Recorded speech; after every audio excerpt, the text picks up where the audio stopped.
These third grade students have been studying different types of graphs and their uses. The teacher begins the day by leading the students in a discussion to review the various types of graphs they have studied. Boys and girls, today we're going to talk about graphing. And you remember that we've done some graphing before. And we have different kinds of graphs, and the different kinds of graphs are used for different things. A graph is some kind of information that we use, and then we try to organize it so that we can understand how we're going to use that information. It usually represents things or shows relationships between things, and that's what a graph is. Does anybody remember the kind that had the lines and the dots and the name of that particular kind of graph? Mallory? Line graph. That was a line graph. And when we have a line graph, the line graph presents information usually that happens over a period of time. How many of you at home have like a chart of your height as you grew older? You could graph that. At your age, when you were 2, you could put a little dot on your graph, and then hopefully you grew just a little bit when you were 3, and you have another dot. And then now you're probably up here. I don't know how far you're going to go on that graph, but that would show something that happened over a period of time. Okay? So we have a line graph. The activity that we did today dealt with graphing. That's one of our standards for the Grand Rapids Public Schools, which is the learner will graph information.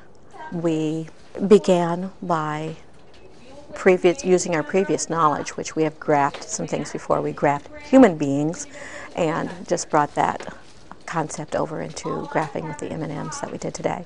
They sorted them, they counted them, they made a graph of them, and then we brought that information to the computer lab where they made a spreadsheet of the information and decided which one of the graphs that they thought would be best to represent the information that they did have. The teacher uses different colored rocks to introduce the students to an activity that they will be completing with M&Ms. This example encourages the students to start thinking about the steps of collecting data and generalizations that can be made from that data. So I had some pink rocks, I had some turquoise rocks, and I had some orangey colored rocks, and I had some gray rocks, and I had some purple rocks. So, on my graph, just like you will have on your graph, well, yours is going to be just a little bit different, but I'm going to have some numbers, and I'm going to have to put in some colors. So at the bottom, I'm going to put TUR for turquoise.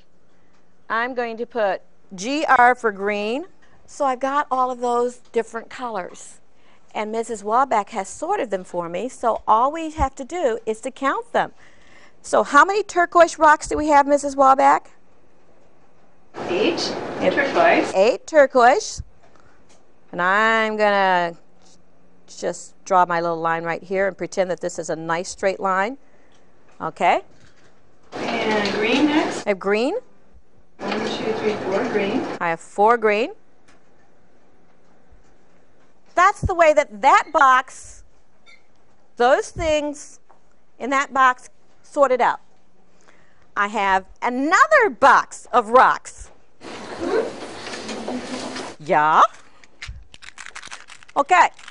Now, based upon that box of rocks, do you think that I would probably have the same number of turquoise, pink, purple, green, blackish gray, and orange? Anyone else think yes?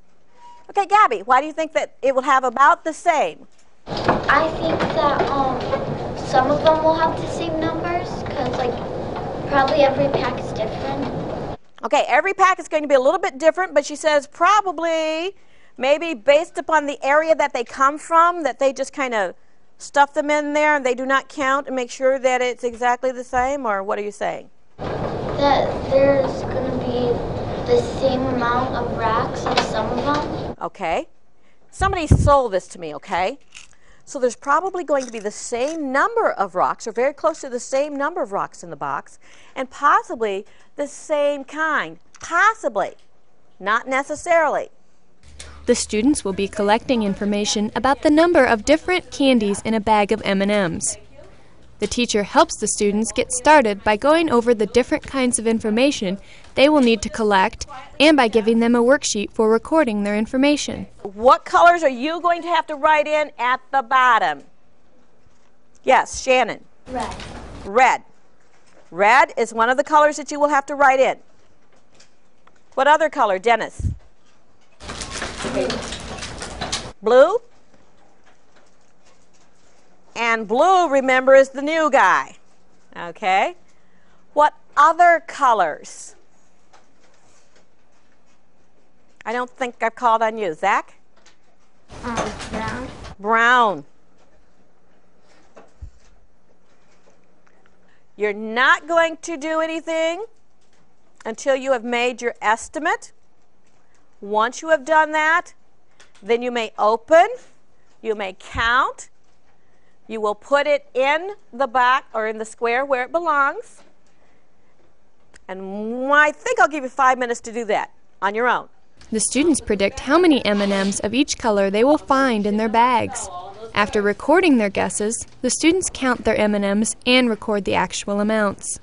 Down the column that says colors, and then you guess. And once you have guessed, then you may open it and you may count. What's the date? Get that on there. February 22nd, 2001. Nope. And you're going to put colors right down here. Right. You do not have to put them in the order that are on the overhead right there. You put them in any order that you want to.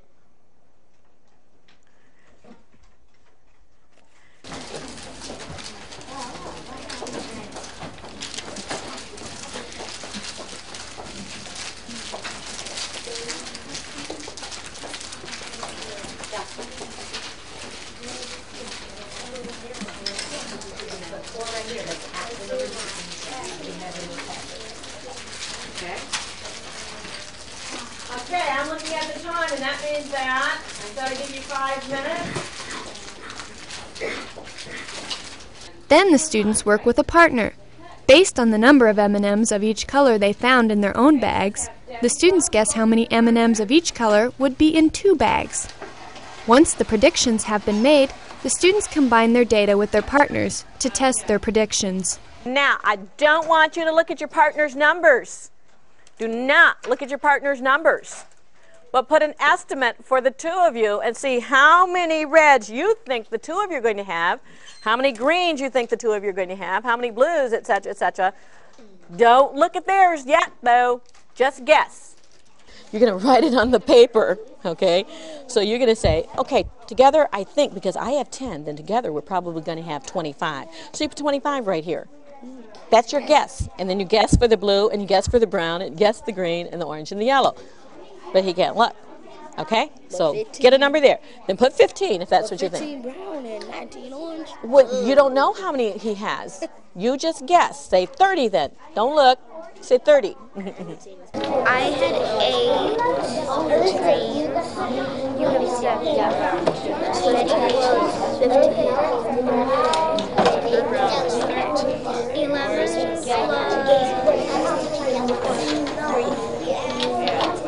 Based on their combined information, the students work together to write a general statement about the contents of a bag of M&Ms.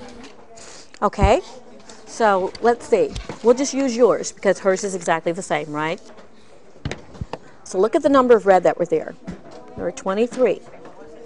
Now, do you think, and look at the number of blue that were there. Very few. Number of green, not as many. Number of orange. Do you think that in most packs they will have more red and brown like yours, or would they have more blue and orange, or what? What do you think? Red and brown. Okay, then maybe that might be your sentence, that most of the time you'll find more. Oh, okay. Oh, okay. Do you agree with that, Stephanie? Yes. Yes? Are you sure? Yes. You don't want to write anything different? I'm sure I want to agree with my pal. Okay. The students then work with their partners on a computer in the computer lab. They input all their data into a spreadsheet. Once all of the information has been entered, the students can use the spreadsheet software to look at their data in the form of different types of graphs. The number, nothing.